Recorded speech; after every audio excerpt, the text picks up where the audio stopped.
everybody. Rodney. I've been doing comedy in this fucking town for 5 years, and I've worked my way up to consistent.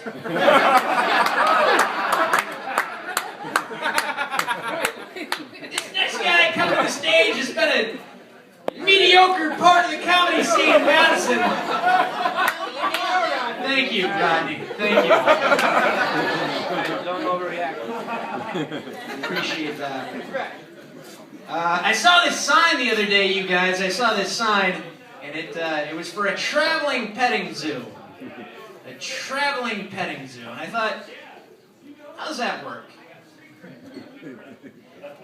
Yeah, I'm looking for a goat.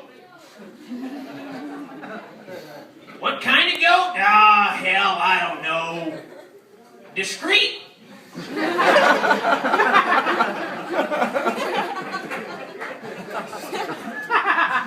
Always open with a bestiality joke. That's the one thing I've learned.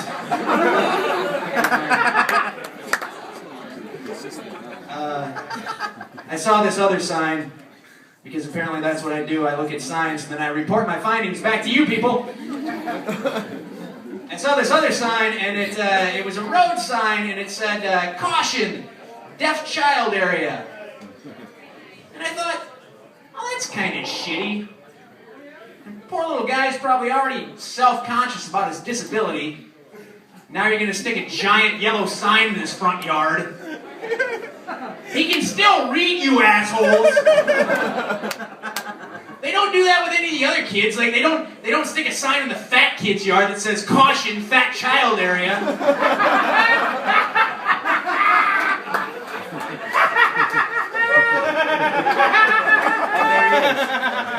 And the fat kid's gonna do more damage to your car. That's all I'm saying. That's all I'm saying.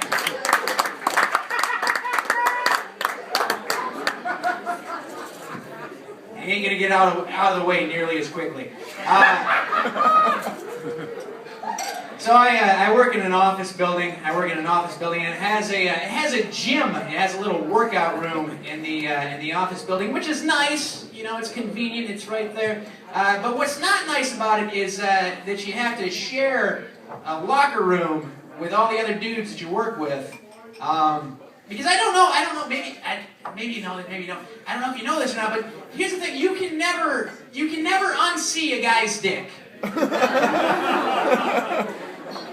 Never can. It sticks with you right here, right there. Especially if that guy is your boss and you find out that he has a micro penis. Oh, you want that report on your desk this afternoon? Do you? I don't think so, baby dick.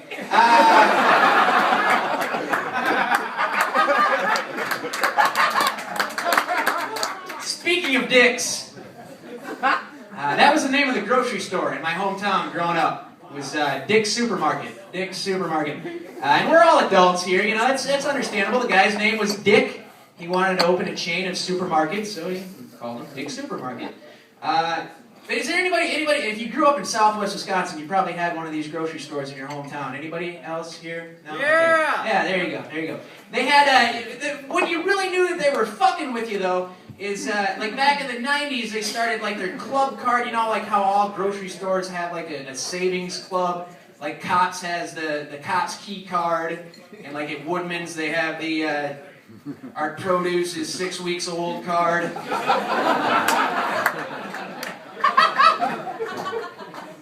But at Dick's, when they started their savings club, they called it the Dick's Insider Card.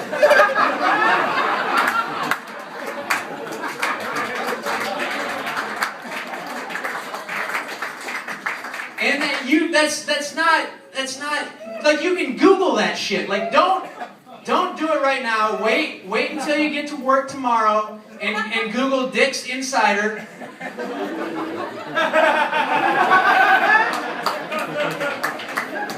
But they had meetings about that shit, and like, oh yeah, Dick's Insider, that sounds great.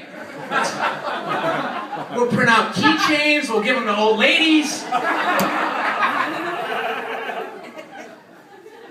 We need a slogan, though. We need a slogan. Dixon, we'll look long and hard for savings.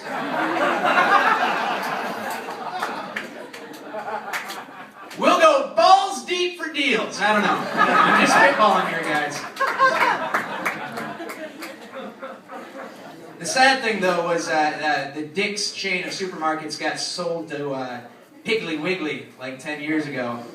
And it was a sad day. It was a sad day for us because, you know, we lost our dicks, and that was sad. But, you know, it was like that was part of our identity, and they sold to Piggly Wiggly, and they just changed the name to Piggly Wiggly, and I thought that was shitty. They could have, like, incorporated, they could have, like, called it Dick's Wiggly, or...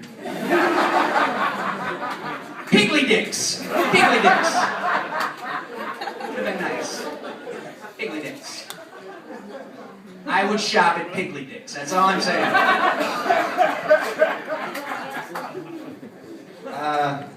Yeah, so I'm moving soon. I'm moving to chase my comedy dreams.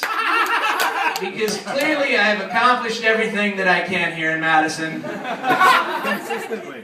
Reached the top. And I've actually, like, I've been doing this shit for 5 years, and I remember about 15 minutes of it, to be completely honest with you. But I've thought about moving, like, several times in the past. There's been a lot of times that I was going to move, like, different places, and I never did. I always chickened out at the last minute, and like when I wouldn't go, like, people would always be like, well, what are you afraid of? Like, what's your biggest fear? What's the worst thing that can happen? And I would always come back to the same thing, and that was it, that I would end up homeless on the street blowing dudes for heroin. But finally I figured, fuck it, I'm just going to do it. I'm just going to conquer my fears. And what I found out is that I don't even like heroin.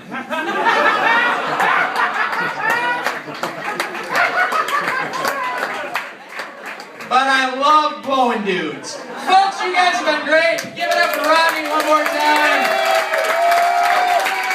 Thank you so much.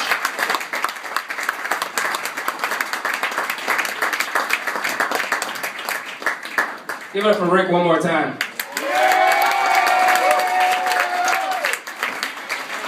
All right, we've come to the end of the Big Yoose open mic tonight. Just to let you guys